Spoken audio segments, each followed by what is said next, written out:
Baik, silakan untuk sesi ini saya langsung berikan kesempatan dulu kepada dua penanya dari Ikhwan ya. Nanti langsung saja pertanyaannya kita langsung kumpulkan. Kemudian dua penanya dari Akhwat, metodenya saya hitung ya. Untuk yang pertama Ikhwan dulu, saya hitung sampai 3, ngacung. Nanti saya yang nunjuk, oke? Siap? Siap ya? Dari Ikhwan dulu ya, dua kesempatan penanya dulu. Satu, dua, belum, 3. Waduh, empat-empatanannya bareng, lagi ya, sorry. 1, 2, 3. Oh, ini yang depan satu nih, yang ini. Terus yang di belakang, yang tengah satu ya, oke. Silakan mic-nya dikasihkan dulu. Kita tampung 4 penanya, nanti dijawab sekaligus sama Kodenis. Silakan Kang, nama, kemudian alamat dan pertanyaan. Bismillah, permisi.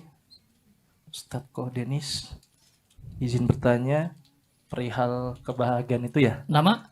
Oh ya, nama Adi Marlingga dari Jababeka 2, kebetulan dekat dari sini.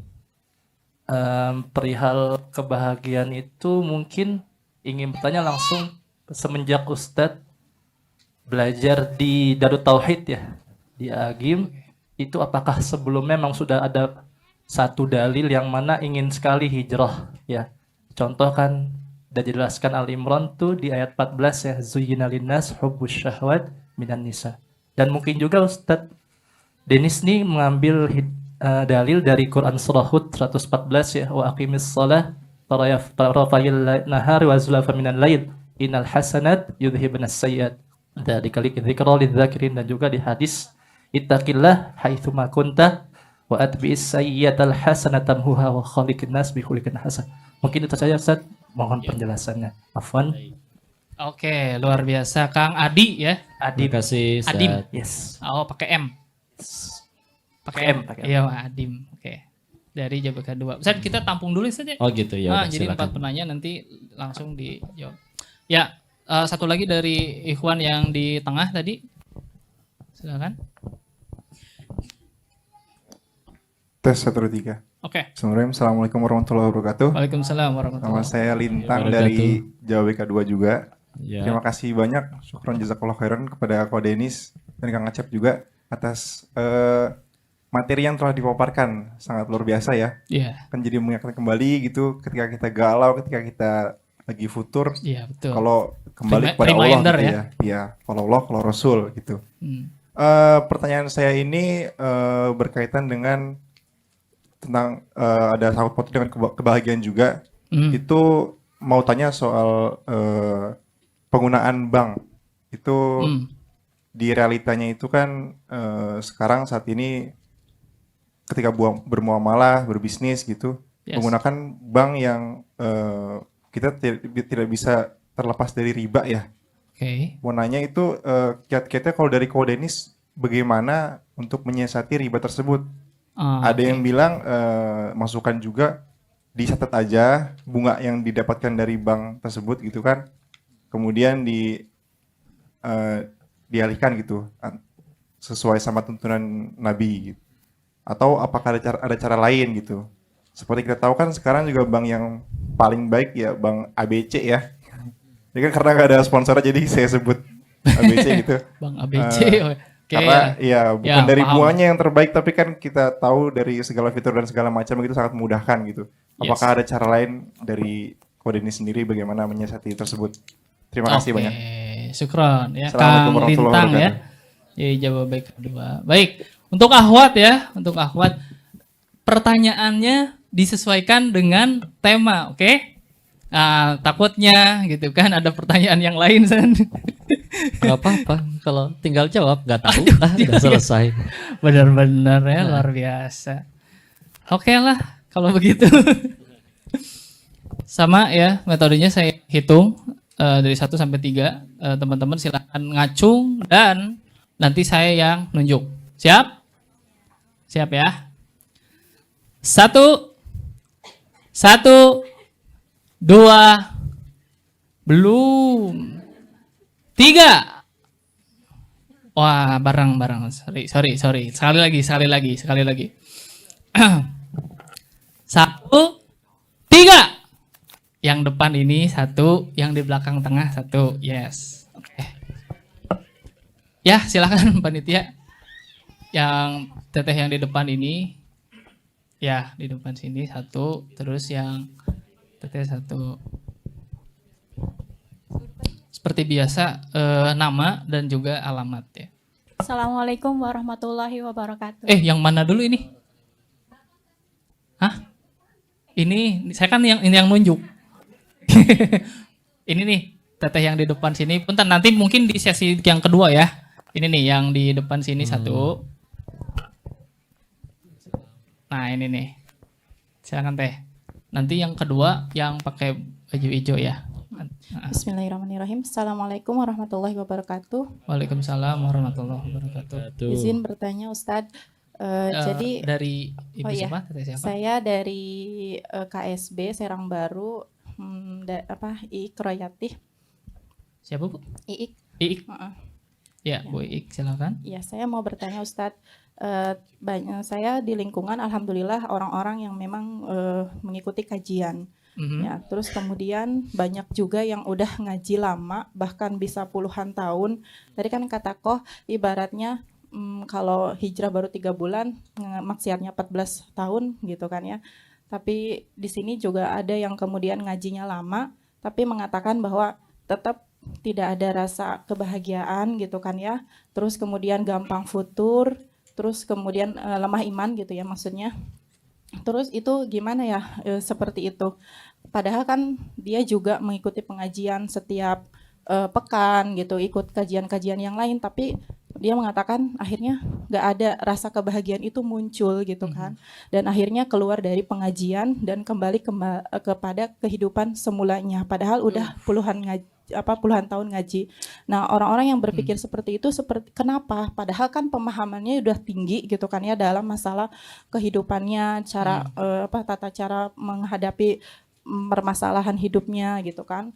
Nah, seperti itu aja Ustadz untuk pertanyaan saya. Terima kasih. Assalamualaikum warahmatullahi wabarakatuh. Waalaikumsalam warahmatullahi. Terima kasih Bu Iik pertanyaannya. Silahkan yang kedua di belakang teh, yang Bu Iik. Ini teh. Nah, boleh. Mau duduk mau berdiri boleh. Sama Ko Denny suka ditantang, sok aja. Nah. Bismillahirrahmanirrahim. Assalamualaikum warahmatullahi wabarakatuh. Waalaikumsalam warahmatullahi wabarakatuh. Sebelumnya perkenalkan, nama saya Nur Fadila. Saya dari Jati Pilar. Mohon izin bertanya Pak Ustadz. Ya. Tafadhol. Saya mewakili versi anak muda nih. Kan kalau misalkan anak muda tuh maksudnya imannya naik turun nih. Kan kita meraih kebahagiaan. Ada nggak sih kiat-kiat buat anak muda tuh istiqomah gitu? Jadi kayak kadang kalau misalkan meraih kebahagiaan terus suka lupa lagi gitu. Gimana sih caranya buat anak muda tuh istiqomah biar ingat terus sama Allah gitu.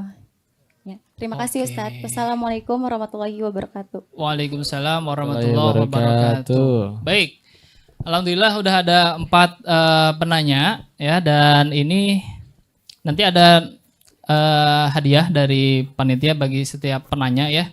Ini yang pertama ada yang mencatat ya. Pertama Kang Adim, terus yang kedua Lintang. Ada yang ini nggak, nyatet nggak panitia?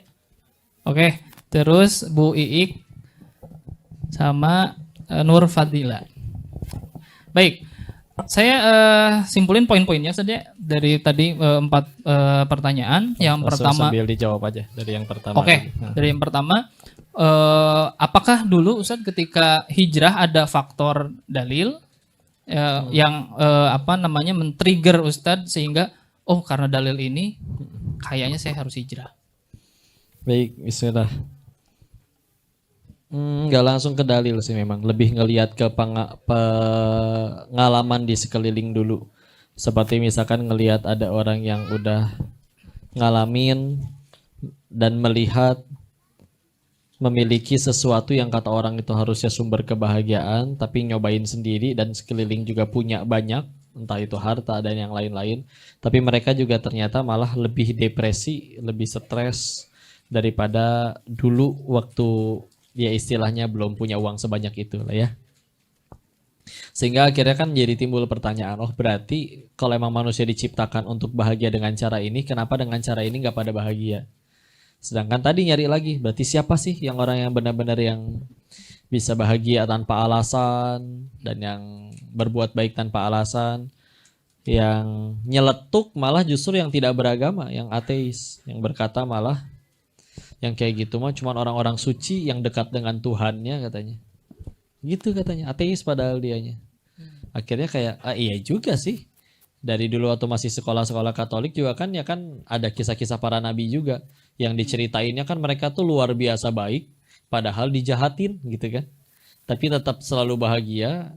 Ya pernah merasakan sedih, cuman kan bedanya orang beriman tuh sedihnya bukan ketika dianya dihina, tapi ketika Allah dan Rasulnya dihina. Baru marah ya. Dan sedihnya bukan ketika dia keinginannya dikabul, tapi ketika aku kok nggak bisa lebih bertakwa dari kemarin. Kenapa kemarin bisa tahajud, malam ini malah nggak bisa, malah nangis bisa gara-gara itu, ya. Jadi akhirnya ya sudah mempelajari tentang mereka, menceritakan tentang mereka. Barulah di situ mulai ketemu dengan beberapa ayat-ayat Al-Quran. Yang salah satu paling disukai dan menancap di saat itu adalah misalkan Quran surat 13 ayat 28. Ada bidzikrillahi tatmainnul qulub, hanya dengan mengingat Allah maka hati menjadi tentram itu. Atau juga Quran surat 35 surat Fatir ayat terakhir ayat 45 pas tu pojok kiri atas sebelum Yasin ya. A'udzubillahi minasyaitonirrajim. Bismillahirrahmanirrahim. Walau yu'akhidullahu an-nas bima kasabu ma taraka 'ala dhahriha min dabbah walakin yu'akhiruhum ila ajalin musamma. Kata Allah, kadang-kadang kita selalu ada perasaan, ya Allah mau sampai kapan ya hidup kayak gini, tapi pengen tobatnya diampunin mualnya, kayak hidupnya udah sehancur ini, kepalang basah lah nyemplung aja sekalian ya. Nah ternyata kayak gitu was-was syaiton, bukan perasaan minder yang bagus, bukan. Karena kalau emang Allah udah geluh, udah benci sama kita, mau Allah matiin kita pas lagi maksiat juga bisa. Kenapa kita masih hidup ya, kata ayat tadi, kalau sekiranya manusia itu dibalas ganjaran atas dosanya saat itu juga, maka kata Allah tidak akan tersisa satu makhluk bernyawa yang bergerak di muka bumi ini. Mati semua berarti. Berarti maknanya kan satu, semua orang punya dosa, dan dua, dosa sekecil apapun layak Allah matiin sebetulnya. Kenapa kita masih ramai kayak begini? Walakin yuakhiruhum, tapi Allah akhirkan untuk mereka ila ajalin musamma, sampai waktu yang ditentukan. Berarti ngelihatnya dari dua hal. Kalau untuk diri, maksiat seperti apapun, kalau misalkan abis maksiat kita nggak langsung mati, sederhana, berarti Allah nungguin tobat kita. Ya, jadi merasa seperti ya Allah ini ayat masih punya peluang berarti untuk diampuni Allah. Karena Allah emang udah benci, maka pasti aku sudah dimatikan. Ya, kalau ngelihat orang sama, kok saya ngelihat si ini maksiat nih kok, bahkan saya rekam. Jawab aja tanya, itu orang yang kamu lihat maksiat masih hidup nggak? Masih sih. Oh ya udah, berarti yang punya langit dan bumi aja masih kasih dia kesempatan. Apa hak kita main hakim sendiri? Yang kayak gitu yang nggak akan diampuni, yang kayak gitu yang pasti ke neraka. Oh enggak. Yang bicara ini aja layak Allah matikan, kok detik itu juga pas lagi maksiat. Jadi bisa mandang orang jadi selalu dari sudut pandang kebaikannya, karena kita nggak pernah diminta menghakimi orang ya. Kita disuruhnya jadi manfaat bagi orang, jadi kebaikan bagi orang, amal ma'ruf nahi munkar. Dan kalau kepada diri, jadi nggak pernah menyerah sama kasih sayang Allah. Sekian sih dari sekian banyak ayat sih, tapi ya itu sebagian yang powerful lah, yang menohok ke hati. Wallahu a'lam bishawab. Mudah-mudahan bisa menjawab pertanyaan. Baik. Next. Ya, next. Dari Kang Lintang ya. Jadi ini dilema katanya, di satu sisi kita kalau nggak pakai bank atau pendanaan itu kita butuh, tapi kemudian kalau dipakainya riba, akhirnya kan nggak tumbuh kebahagiaan gitu. Gimana Kang ininya mensiasatinya katanya gitu. Baik, istilah. Ada hal sejenis ini pernah ditanyakan ke salah seorang guru kami waktu itu, tapi pertanyaannya tentang SIM. Ya. Kalau jujur secara normal nggak akan pernah lolos katanya. Ya. Tapi kalau nembak tinggal tunggu setengah jam foto jadi. Ya. Maka kalau emang sistemnya seperti itu, maka jatuhnya uzur. Ya. Sehingga nanti ya udah ya jadi mau nggak mau ya. Karena udah berusaha tetap sesuai prosedur, ikut aturan, nggak pengen licik dan yang lain-lain udah malah ditutup jalannya. Yang tersisa tinggal itu ya jadinya ya ada uzur. Jadi ada rusuh, nanti ada keringanan. Baru akhirnya nanti di yang nanggung ya yang bikin sistemnya ya. Ada jawaban seperti itu. Salah satunya pernah dijawab seperti ini juga oleh Ustadz Firanda waktu itu. Ya, maka kalau kondisi seperti ini, alhamdulillahnya kalau dalam sistem ini mah ada yang masih di dunia syariah ya. Yang di dalam lembaga-lembaga syariah tersebut ada yang namanya nanti Dewan Syariah. Apa tugas mereka? Menjamin semua produk yang diluncurkan oleh perusahaan tersebut tidak bertentangan dengan syariah. Ini amat sangat membantu bagi yang awam. Karena yang awam yang gak ngerti, yang belum paham tentang fikih, tentang apapun itu, begitu akhirnya ternyata di hadapan Allah, di pengadilan Allah, ternyata produknya tidak tembus syariat atau melanggar syariat, ya Dewan Syariahnya yang kena tanggung jawab tersebut. Tapi bukan berarti kita ya udah nggak usah belajar biar nggak ngerti apa-apa. Jadi nggak gitu juga. Karena emang kita dituntut untuk ya thalabul ilmi faridatun ala kulli muslim. Ya, maka ada satu dari sudut pandang itunya. Dua, kalau misalkan masih memungkinkan untuk silakan menabung dengan secara manual dipegang cash, ada yang jalinin kayak gitu juga. Saya kenal guru yang masih kayak begitu, nggak punya rekening sama sekali. Ya, tapi ada juga yang akhirnya karena mau nggak mau sistemnya, dan dia harus bisnis, harus nyari nafkah buat ininya, dan memang amat sangat tidak bisa jalan bisnisnya kalau misalkan semuanya serba cash dan yang lain-lain. Maka ya dia sudah ikut syariahnya sudah ini, dan juga kalau misalkan dihitung tadi dengan cara dicatat bunganya dia juga melakukan itu. Bahkan ada guru kami juga dia tetap ikut bank yang memang masih konvensional, tapi saldonya sengaja agar selalu di bawah, agar kalau misalkan kepotong jadi nggak pernah ada bunga. Ya, karena selalu dananya di situ rendah, nggak cukup untuk. Jadi kalau dibungain pun lebih gede biaya potongan untuk administrasi tiap bulannya, ya. Dan ada juga yang benar-benar dihitung untuk akhirnya dipotong, lalu itu disalurkan biasanya ke lembaga-lembaga amil zakat. Ada yang menerima namanya YDS, dana yang ditolak syariah, ya. Jadi ntar mereka punya ilmunya sendiri untuk disalurkannya, ini uang ini tuh boleh disalurkannya kemana aja. Ya, ngikutin aturan syariat Islam. Ada yang menjaga dengan cara seperti itu. Ya, kita kalau tidak tahu kan ikut guru ya. Dan sejauh ini guru-guru kami ada yang dengan cara seperti itu. Makanya kami minimalisir. Memang kalau misalkan cash ya sudah cash. Kalau misalkan harus perbankan sejauh ini memang pakainya yang syariah. Kalau misalkan harus dengan ada yang itu, ya memang masih ada sisa rekening yang dari dulu zaman waktu masih di Thailand dan memang tidak ditutup. Tapi ya ala kadarnya lebih sering kosong. Ya. Lebih sering gak kepake, kecuali kalau emang harus nerima dan dia bisa transfer ke situ doang, ya udah memudahin kamu aja itu mah niatnya. Allahu alam ya. Okay.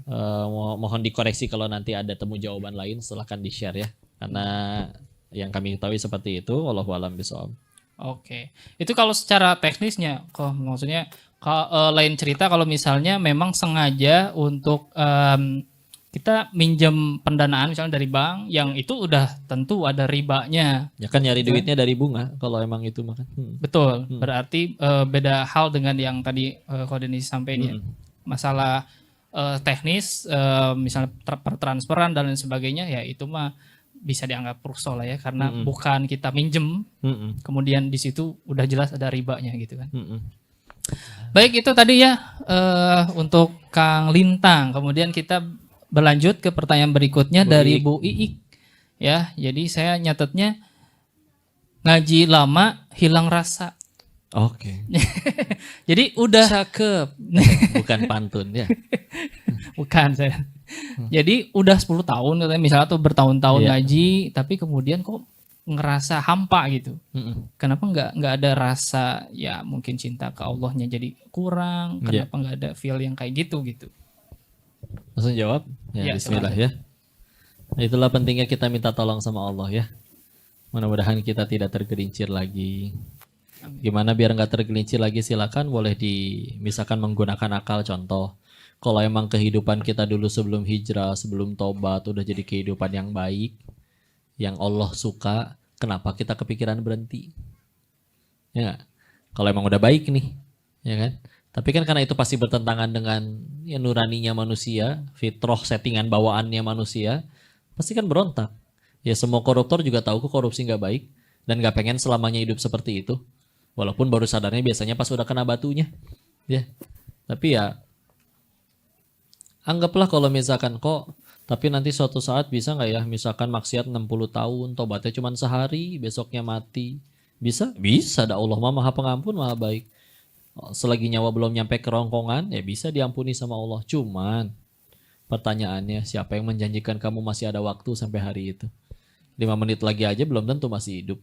Ya. Iya, kalau tahu masih hidup mas saya juga yuk kita maksiat aja lah bareng-bareng. Kalau kita tahu kapan meninggalnya, udah di set, udah keluar boarding passnya, ya. Tinggal diikutin nanti sejam sebelum meninggal tobat. Masalahnya kan karena nggak tahu. Ya. Anggaplah sudah beramal belum tentu diterima. Ya. Repotnya manusia kan gitu, sekalinya maksiat kecatat, malaikatnya nggak ketiduran. Giliran beramal belum tentu keterima. Makanya alhamdulillah masuk surga ternyata nggak melulu dari amalan, tapi justru dari rahmat Allah. Makanya ada kisah-kisah pelacur ngasih minum seekor anjing diampunin. Kok berarti Allah sebaik itu? Tapi tetap orang-orang soleh terdahulu nggak ada yang ngerasa dirinya layak dapetin kebaikan itu. Makanya Imam At-Tirmizi meninggal dalam keadaan buta, terlalu banyak menangis, takut bekalnya nggak cukup ngadep ke Allah. Makanya Umar bin Khattab pernah berkata, kalau seluruh umatnya Rasulullah Muhammad SAW masuk surga seluruhnya kecuali 1 orang saja, aku yakin pasti aku 1 orang yang gagal ke surga tersebut. Dari mana pemikiran seperti itu? Ini manusia yang dijamin 10 sahabat yang dijamin surganya, manusia yang disebut nabi, kalau aku bukan nabi terakhir harus ada nabi lain, orangnya pasti Umar. Tapi bisa-bisanya mikir kayak gitu. Ya. Tetap bahagia dibanding yang selalu maksiat. Ya. Ini kadang mungkin nasihatnya salah satu yang mesti kita jaga selain tentu minta tolong kepada Allah. Memang maksiat itu ada nikmatnya meskipun Allah nggak suka ya. Kan dia dapat kenikmatan dari berzina, dari minum-minuman keras, dari menang judi misalkan, ya. Dan kalau taat kepada Allah juga ada kenikmatannya. Tapi kalau kita di tengah-tengah, STMJ orang bilangnya, sholat terus maksiat jalan. Nanti nikmatnya ibadah nggak akan dapat, nikmatnya maksiat juga nggak akan dapat. Milih yang mana jadinya, ya. Sedangkan kalau misalkan di tengah-tengah dia ibadah, rindu nanti sama kemaksiatannya. Dia maksiat, udah tahu ilmunya. Aduh ini keminum, lagi minuman keras berapa hari ini gak akan keterima sholatnya. Yang lain party, senang dia stres sendirian di tempat dugem. Ya. Jadi gak enak kalau di tengah-tengah. Makanya kalau mau kanan-kanan aja sekalian nurut-nurutnya. Terus gimana nih kalau misalkan udah terjadi kayak gitu? Ah ya sudah lah ya. Menurut Koko kenapa hal itu bisa terjadi? Allahu a'lam. Dan suatu saat hidayah Allah datang lagi, bisa dia yang lebih taat daripada kita, atau kita yang tergelincir maksiat. Allahu a'lam, nggak tahu. Alhamdulillah tugas kita nggak disuruh ngubah orang, nggak disuruh nggak hakimin orang. Kalau ngelihat yang kayak gitu, satu ya dakwahi, ajak ngobrol. Gak harus bicara di mimbar, aja ngobrol duaan. Dan untuk murni karena sayang, pengen sama-sama kumpul di surga, makanya dinasehatin. Kalau nggak peduli mah saya biayain lah kamu beli narkoba, ya, biar overdosis sekalian. Kalau nggak sayang, ya. Kalau yang kedua ya doain. Kita ternyata nggak kenal, nggak bisa nasehatin, nggak ada akses ke sana, ya doain. Karena kalau doain berarti malaikat akan ngedoain hal yang sama untuk kitanya, ya. Yang juga yang paling penting harus dijaga, jaga hatinya tetap bersih juga, ya. Karena kadang ada satu orang yang paling rugi adalah orang yang maksiat orang. Terus kita yang menyaksikan masih ngegibahin sampai bulan depan. Yang maksiat malamnya tobat, nangis sejadi-jadinya pas tahajud, diampunin tuh sama Allah. Kita yang nyaksin dia maksiat masih gibahin sampai 2 bulan ke depan. Yang maksiat orang yang dapat dosa kita. Itu manusia paling rugi. Ya. Terus gimana kok? Bukan berarti nggak harus pasrah dan diem aja. Ya tetap ya. Kata Nabi di riwayat yang lain kan kalau misalkan bisa cegah dengan tangan, silakan. Kalau nggak bisa dengan tangan, cegah dengan lisan. Nggak bisa dengan lisan, ya dengan hati ingkari. Walaupun itu selemah-lemahnya iman. Ya. Tapi terus ya amal ma'ruf nahi munkar. Ya. Dan alhamdulillah perintah dari Allahnya pun fadzakir innama anta mudzakir. Ingetin, tugas kamu cuma ngingetin. Lasta alaihim bimusaitir. Engkau tidak berkuasa di atas yang lainnya. Orang jadi baik karena nasihat kita, Allah yang ngubah, nggak usah ngaku-ngaku kitanya. Orang nggak jadi baik setelah dengar nasihat kita, ya kan kita dakwah bukan supaya dia kagum, ya. Selagi niatnya benar lillahi ta'ala tetap jadi amal soleh di sisi Allah. Jadi nggak berat. Dakwah itu baru jadi berat kalau mewajibkan orang harus jadi soleh gara-gara kita. Padahal kita nggak pernah disuruh ngubah orang. Kalau manusia diberi kemampuan oleh Allah untuk mengubah manusia lainnya, harusnya satu dunia udah soleh seluruhnya berkat dakwah Nabi. Ya. Tapi kan enggak kayak gitu. Jadi ya udahlah istilah. Dan jaga berarti kita nggak boleh kayak gitu. Terus minta tolong kepada Allah, terus istiqomah. Dan kalau misalkan Allah perlihatkan, jadi kalau setiap kali ngelihat kejadian atau ketemu orang tuh yang dipikirin bukan aku suka atau tidak, tapi gimana caranya aku tambah dekat sama Allah gara-gara kejadian itu. Ngelihat kayak gitu, oh Allah lagi kasih lihat ladang pahala tuh. Mudah-mudahan bisa diajak ngobrol, dakwain lagi, jangan malah jadi dimusuhin dan lain-lain. Ya. Masalah hidup orang seperti apa dan yang lain-lain, Kita mah alhamdulillah nggak ditanya tentang itu. Tapi yang bisa kita lakuin gimana ya caranya jadi amal? Ya bisa didakwahi, bisa didoain, bisa dinasehatin, bisa dirangkul lagi. Mudah-mudahan bisa jadi wasilah dia kembali lagi ke jalan Allah. Dan kalau Allah udah mau juga kita nggak ngapa-ngapain, suatu saat dia bisa lebih soleh daripada kitanya. Jadi ya udah, itu silakan ladang amal yang luar biasa. Kalau masalah kenapa dia kayak gitu ya mesti ditanya ke orangnya. Ya cerita kenapa sih kayak begitu lagi. Ya udah, tugas kita mah yang ranah tadi aja. Wallahu a'lam bishawab. Oke, itu ya Bu Iik ya atas pertanyaannya. Kita lanjut ke pertanyaan berikutnya dari Nur Fadila, katanya ini mewakili remaja Gen Z gitu ya. Jadi masih keimanan masih ya naik turun gitu Ustaz. Kemudian juga ya pengen istiqomah tapi ya begitu masih agak susah. Nah, kiat-kiatnya seperti apa? Emang naik turun mah semuanya ya, nggak cuma Gen Z aja. Yang orang udah dipanggil kiai, orang udah dipanggil ulama juga masih akan mengalami momen dimana ya naik turun. Karena memang kan di hati itu mah. Hati kolbu, kata dasarnya kulub, yang berarti bolak-balik. Makanya kalau misal yang pertama jelas minta tolong sama Allah. Ya. Kalau ada doanya ya muqallibal qulub, tsabbit qalbi ala dinik. Atau boleh mungkin Ali Imran ayat 8, Rabbana la tuzigh qulubana ba'da idh hadaitana wa hab lana min ladunka rahmah innaka antal wahhab. Ada doa yang lain misalkan Allahumma farzuqnal istiqomah, ada gitu juga ya. Sebagian guru lain ditanya tentang ini beda-beda jawabannya. Ada yang bilang katanya perlu ilmunya. Karena dengan ilmunya jadi tahu keutamaan amalan ini tuh apa. Jadi malah ngerasa rugi kalau ditinggalin. Atau kerugian kalau kita meninggalkan suatu amalan itu apa. Jadi ngerasa takut kalau ninggalin. Ada yang bisa termotivasi dengan cara itu juga ada. Tapi kalau diri pribadi mah bisa dengan cara ingat sama dosa kalau diri pribadi mah. Kayak misalkan ketika lagi futur dikasih was-was sama syaitan, yang lain nggak segitunya, yang lain nggak ngegas segitunya untuk berusaha gitu ya. Tapi mikirnya mereka mah misalkan cuman 5 waktu, itu pun zuhurnya 2:30, asarnya 5:30, seumur hidup nggak pernah duha, seumur hidup nggak pernah tahajud, subuhnya 7:30 misalkan ya. Tapi masih bisa nggak ke surga? Allah masih bisa insya Allah. Karena kenapa? Karena dia nggak punya dosa sebanyak saya. Maka diri ini yang layak Allah matikan detik itu juga, tapi malah diizinkan hari ini ketemu akang teteh yang soleh-soleha, dan ketemukan kepada guru-guru, terus diri ini nggak mau ngelakuin lebih banyak, malah menyia-nyiakan kesempatan dari Allah ini, ngerasa nggak tahu diri aja di hadapan Allah. Sedangkan kita sendiri nggak suka sama yang nggak tahu diri, masa kita biarkan diri kita jadi yang seperti itu, ya? Jadi ya dipush di arah sananya istilah. Cita-cita ke surga sama, tapi kita utangnya lebih banyak. Kan dia nggak pernah maksiat seperti kita. Terus kita ngelakuinnya standar-standar aja gitu. Pengen futurnya bisa nggak jadi itu. Kalau bener-bener nyesal dengan dosanya ya. Kalau bener-bener tobatnya tobat nasuha. Sama terakhir paling wisata rohani teh. Ke kuburan. Dulu dia lebih kaya, lebih cantik, enggak tuh. Dimakan cacing juga. Hartanya tidak menyelamatkan, malah jadi biang keributan anak-anaknya, ada yang gitu. Datang ke rumah sakit, ketemu ya dia kita seumuran, aku mah sehat, tidak bisa maksiat, dia mah jadi nggak bisa pergi maksiat, jadi cuma baca Quran doang di kasur rumah sakit, berarti ditolong Allah. Atau kalau di Bandung ada tuh rumah Singgah Al-Fatih, di Surabaya pernah main ke rumah kanker Indonesia, ketemu sama orang-orang yang divonis dokter umur 6 bulan lagi, atau ketemu anak kecil belum bulat 3 tahun, lucu, salsabila namanya, botak tapi karena kepalanya penuh jahitan karena tumor otak harus dimasukin selang ke dalam kepalanya. Tapi bisa dia tuh yang ngajak main, ngajak bercanda, ngajak ceria. Kalau datang ke tempat kayak gitu amat sangat menghidupkan hati. Masalah kita langsung jadi receh kalau ke tempat kayak gitu. Langsung malu kalau nangis cuma gara-gara nggak dibeliin tas, nggak ganti handphone, gara-gara push rank kalah melulu banting handphone, itu nggak banget. Ya. Mampir tempat itu ngidupin hati banget ya.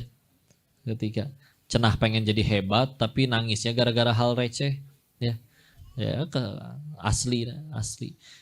Karena kenapa bunuh diri itu dosa kan? Karena kalau mau jujur, bunuh diri karena apa? Biasanya putus asa, stres, depresi. Jawab jujur, ada nggak di luar sana yang masalahnya lebih berat daripada si orang yang bunuh diri? Ada. Pasti banyak kan? Yes. Tapi kenapa dia malah bisa lebih bahagia? Karena ternyata mungkin ya bukan nggak ada nikmat, tapi nggak ada syukurnya aja. Kan bukan syukur yang datengin bahagia, tapi bahagia yang datengin syukur. Ya. Sedangkan kata Allah di terusan lain syakartum la azidanakum, terusannya wala in kafartum inna adzabila syadid. Barang siapa kufur, sok-sok amnesia sama nikmat Allah yang terlalu banyak, sesungguhnya azab Allah sangat pedih. Ternyata yang diancam azab itu bukan cuman yang maksiat, tapi kufur sama nikmat Allah. Segitu banyak nikmat dia masih ngeluh, we hidup teh kecewa. Kurang apa sih Allah teh ke kita? Ya. Nih, darah nih, nyampur segala macam, ada wangi makanan, bau kentut orang segala macam. Paru-paru perlunya cuma oksigen. Kita tahu dari mana nggak ada tulisannya oksigen. Kehirup tapi yang keambil oksigen doang. Ternyata di dalam darah ada yang namanya hemoglobin. Dia secara kimiawi lebih mudah berikatan dengan oksigen. Jadi ketika dihirup masuk ke paru-paru, dijemput sama darah. Yang keambil sama darah oksigen doang karena si hemoglobinnya hanya bisa dengan oksigen. Sebarin ke seluruh tubuh tanpa mikir. Kadang sambil maksiat. Coba kalau suruh ngatur sendiri. Karena kalau ditanya, orang soleh tuh ditanya tentang siapa Allah bagimu, ada yang menjawab, dialah yang memasukkan udara ke dalam ruanganku padahal aku sedang bermaksiat mengkhianatinya di dalamnya. Segitunya tuh ingat tentang Allah tuh. Jadi kufurnya itu yang jadi dosa. Orang bicara kan mati takdir kok, bunuh diri masa dosa? Lu bunuh diri karena apa dulu? Ya, kufurnya itu yang jadi dosa ya. Yang ternyata diancam azab. Jadi udahlah. Dan itu salah satu caranya, ingat nikmat Allah yang terlalu banyak biar malu hidup teh. Dan malu kan sebagian dari iman kan? Kan ya udahlah. Istilah. Ya itu sebagian cara ya, wallahu a'lam bishawab. Mudah-mudahan bisa menjawab pertanyaannya. Baik, Masya Allah luar biasa ya. Jadi iya sih kalau udah kita punya rasa malu ya kita kalau nggak istiqomah malunya kita menghirup udara kemudian kita bermaksiat kepada Allah. Nah disitulah letak malunya akan mendorong kita ya udah mending istiqomah sekalian ya. Iya. Waktu itu ada anak kecil bilang gini, gimana tadi? Jadi kalau kita takut terus merasa takut kan disebutnya ketakutan. Ya. Anak ini waktu itu sedang merasa malu jadi dia bilang aduh aku kemaluan. Iya Jadi juga ya. bercabang ya. Takut ketakutan, malu kemaluan. Amazing. Intermezzo lah itu. Luar biasa. Ya kita harus menumbuhkan ya sifat kemaluan itu. Bener tadi? Iya benar. Secara bahasa emang gitu kan Iya. ya. Iya. Baik, kita yel-yel lagi ya. Ngopi di sini. Allah Akbar. Lanjut ke pertanyaan berikutnya. Biasa Ikhwan 2. Oke, 10 menit lagi berarti nanti jawabannya kita simpul-simpulin ya tadi. 2. Nggak tahu semua aja jawabnya. Ya, ya mungkin serempet-serempetin Ustaz. 2 dari Ikhwan, 2 dari Akhwat ya. Dari Ikhwan dulu ya. 3. Oke, terus sambil nunggu dari Akhwat dulu ya. 2. Belum ya. 3. Pas 3 langsung ya. 1, 2, 3. Nah ini kayaknya yang warna biru sama yang di belakang paling excited. Kerudung warna biru, teteh yang di tengah. Biru apa abu ya, saya agak ini. Terus yang di belakang ya, teteh yang pakai warna pink. Ya silakan. Yang berarti Ikhwan dulu ya. Ikhwan udah tadi dikasihin. Yang pakai warna kuning dulu. Baju kuning. Gudingan dikadinya kan mikna. Maksudnya ini sambil nunggu. Oke, nama dan juga alamat ya. Bismillahirrahmanirrahim. Assalamualaikum warahmatullahi wabarakatuh. Waalaikumsalam warahmatullahi wabarakatuh. Mohon izin Ustaz mau bertanya bagaimana cara Nama? Oh iya. Nama saya atas nama Fatoni, tinggal di Jababeka 2. Mau bertanya bagaimana cara mengatasi teman kita bermaksiat bila kita juga mengajak ke majelis ilmu gitu ya. Terima kasih Ustaz. Assalamualaikum warahmatullahi wabarakatuh. Waalaikumsalam warahmatullahi wabarakatuh. Syukran Ustaz. Baik. Berikutnya silahkan Akang yang pakai koko hijau. Bismillah, Assalamualaikum warahmatullahi wabarakatuh. Waalaikumsalam warahmatullahi wabarakatuh. Izin bertanya, jadi pertanyaannya kalau tadi itu banyak contoh-contohnya ketika seseorang telah mendapatkan bermacam kebahagiaan duniawi, tapi merasa hampa. Tapi pertanyaan saya ini berbalik, bagaimana cara menemukan kebahagiaan ketika kita sedang Allah timpa ujian? Sedang ditimpa musibah gitu. Bagaimana caranya? Ya, sekian terima Dari kasih. Kang siapa? Mohon maaf. Asep Hidayat Asep Hidayat. dari Makar Mukti. Sama dong dikit-dikit lah ya. beda Acep, dikit lah. Asep. Ya. Oke, siap Kang Syukran, Asep. Ustaz. Jazakallah Syukran. khair. Munculkan di bagian. Oke, baik dari Ahwat silakan mic-nya.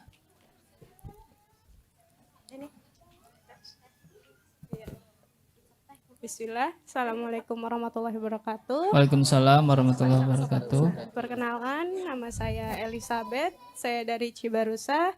Izin bertanya Ustadz, bagaimana caranya untuk mengajak teman-teman kepada kewajiban? Karena di tempat saya kerja itu circle-nya kurang baik. Dan untuk diajak sholat itu agak susah Ustadz. Terima kasih Ustadz. Baik, selanjutnya silakan. Assalamualaikum warahmatullahi wabarakatuh. Waalaikumsalam warahmatullahi wabarakatuh. Nama saya Devi dari Cikarang Pusat. Saya mau bertanya, tadi kan kalau saya bisa menyimpulkan dari pemaparan Kak Denis itu, kalau kita mau bahagia itu kan harus mengikuti maunya Allah gitu ya. Tapi mungkin di antara yang hadir ada yang bingung gitu ya. Ngikuti maunya Allah itu gimana caranya? Karena mungkin kalau tadi saya menangkap ya, Allah memang memberikan kepada kita seperti apa namanya, kalau bahasa Sunda mah gerentes hate gitu ya Ustadz. Kalau misalnya kita melakukan sebuah kesalahan, nggak ngerti ya. Kalau kita melakukan sebuah kesalahan itu kayak dikasih petunjuk bahwa ini salah, kita dikasih dikasih dorongan untuk meninggalkan itu. Tapi kan kita juga susah membedakan apakah itu betul-betul gerentes hati yang berasal dari Allah atau dari hawa nafsu kita. Nah, yang ingin saya tanyakan, nah tadi buat kita tahu bahwa ini teh maunya Allah, bukan mau ngikuti maunya kita, itu gimana caranya gitu ya. Mungkin seperti itu yang ingin saya tanyakan. Jazakallah khairan katsiran. Assalamualaikum warahmatullahi wabarakatuh. Waalaikumsalam warahmatullahi wabarakatuh. Baik, dapat poinnya ya, gerentes hate ya. Atau kerteg hate ya. Oke, ada beberapa pertanyaan yang tadi sedikit bersinggungan. Pertanyaan dari Fatoni dan juga Elizabeth. Ternyata ada juga dari UK ini kayaknya. UK. Elizabeth. Ya. Bagaimana cara mengajak teman pada kebaikan, dan yang tadi Fatoni mungkin bahasanya agak menarik ya, bagaimana mengatasi teman sana. Jadi ada yang susah, diatasinya gimana gitu. Seru naik ke tangga berarti. Jadi di atas dia nanti ya. Ya Allah. Ya, itu dua pertanyaan yang mungkin jawabannya ya sedikit akan sama lah. Baik, istilah. Ya, nyampein weh, udah ya. Karena masuknya nasihat itu ke hati pendengarnya ya, kalau Allah mau masukkan, mau nasihatnya sesederhana, tobat. Kata Allah masuk ke hati mah tobat itu orang bisa. Mau diucap seindah apapun gak masuk ke hati juga. Habis baterai apa gimana?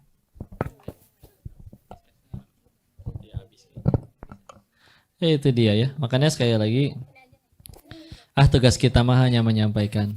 Kalau perlu, paling yang harus dilakukan adalah memastikan yang kita sampaikan adalah kebenaran. Udah, ya.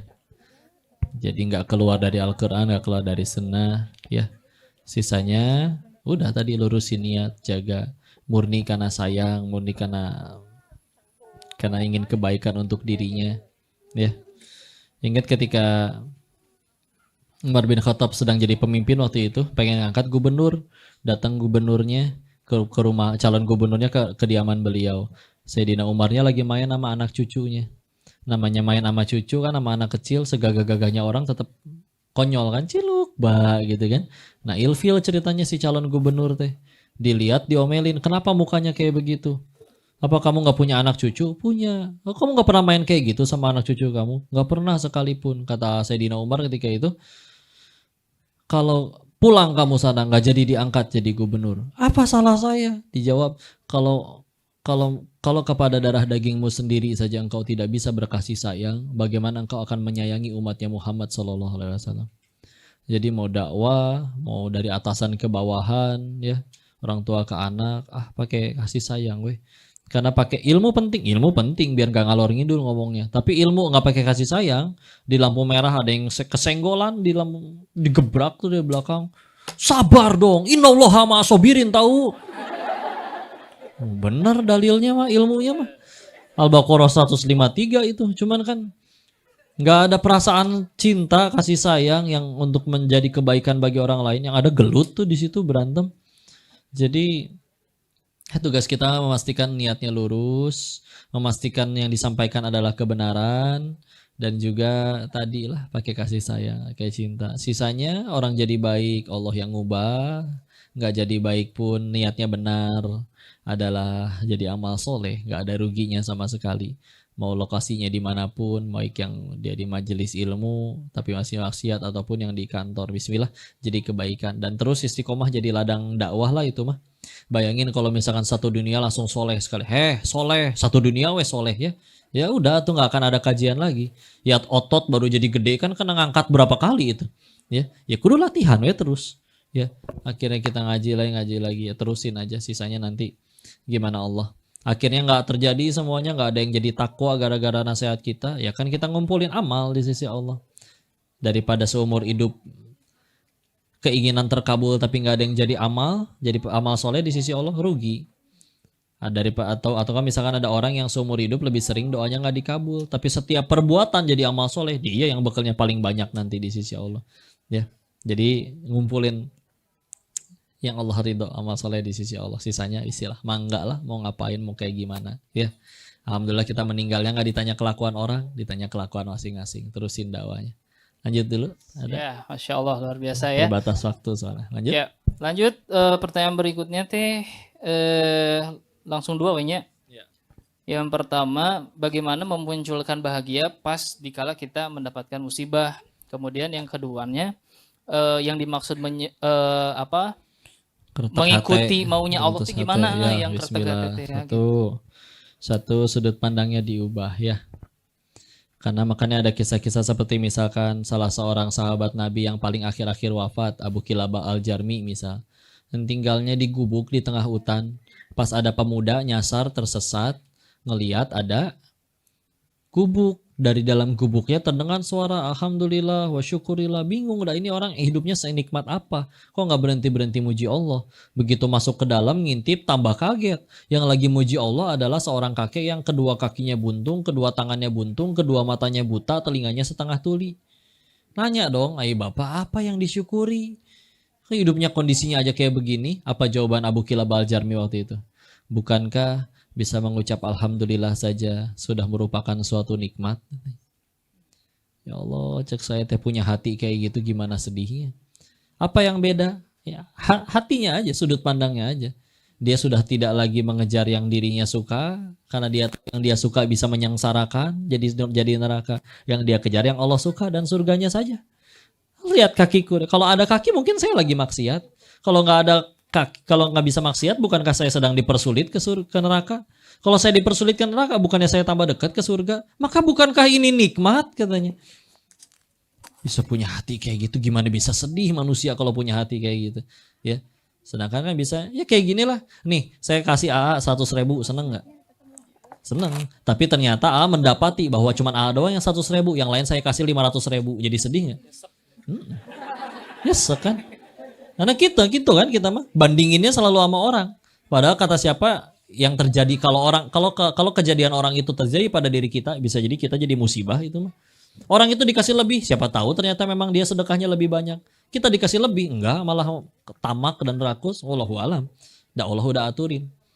Jadi itu salah satu caranya ya. Ganti sudut pandangnya. Benar-benar lillahi ta'ala aja yang Allah suka. Bismillah. Walaupun perlu waktu untuk sampai punya hati seperti itu. Tapi bismillah.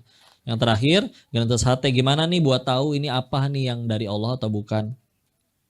Ya kalau cara nurut Allah mah gampang ya. Kata Allah gitu ya gitu. Ya. Wala taqrabu zina ya udah jangan zina. Udah gitu kata Allah aqimis salat ya udah salat. Ya. Wa minal laili fatahajjad bihi. Ya Allah bangun tahajud ya udah tahajud. Semampunya. Silakan apapun itu. Terus kalau misalkan ada perasaan di hati, gimana nih yang diikutin, mana yang jangan? Kata Nabi, kalau ya sesuatu yang tidak baik atau dosa itu cirinya dua.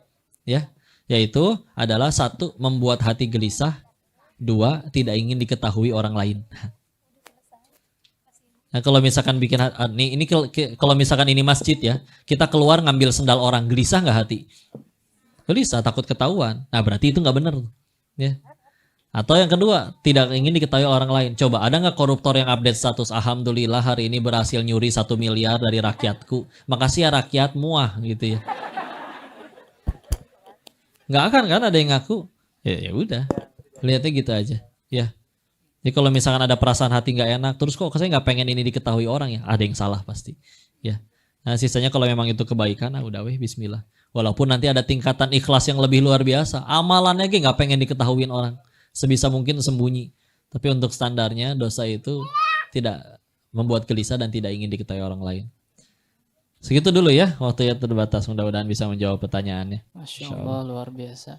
Berarti sesi tanya jawab udah beres ya, Ustaz? Berarti cuma 8 aja ya peserta yang beruntung mendapatkan door prize dari pertanyaannya masing-masing tadi. Dan alhamdulillah sesi yang kedua untuk tanya jawab sudah selesai.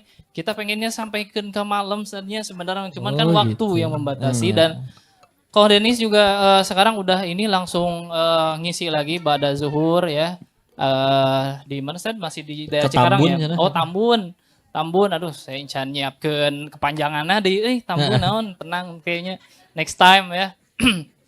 Ya kita doain ya, mudah-mudahan habis dari sini masih tetap dalam perlindungan Allah Subhanahu wa taala, lancar segala-galanya dan sebagainya. Amin.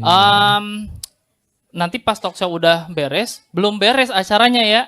Jangan kemana-mana dulu, nanti ditutup dengan penutupan dan juga doa untuk sesi tanya jawab dan juga talk show-nya aja yang beres ya. Jadi acara masih tetap berlangsung.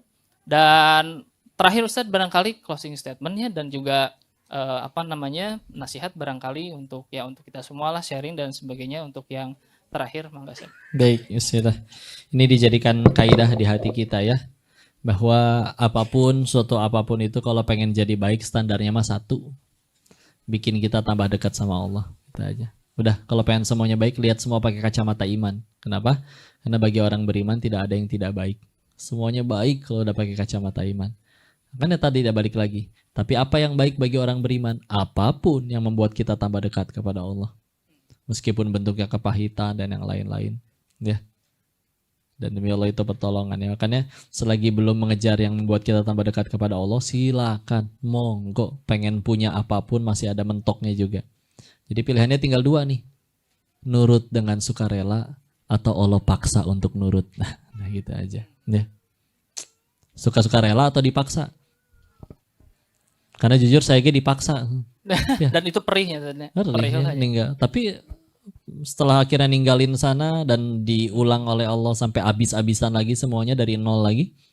Dari jualan kaki di emperan lagi. Dari jadi kurir nganterin paket, ngetok-ngetok pintu orang, tok-tok-tok, paket. Ya. Oh gitu?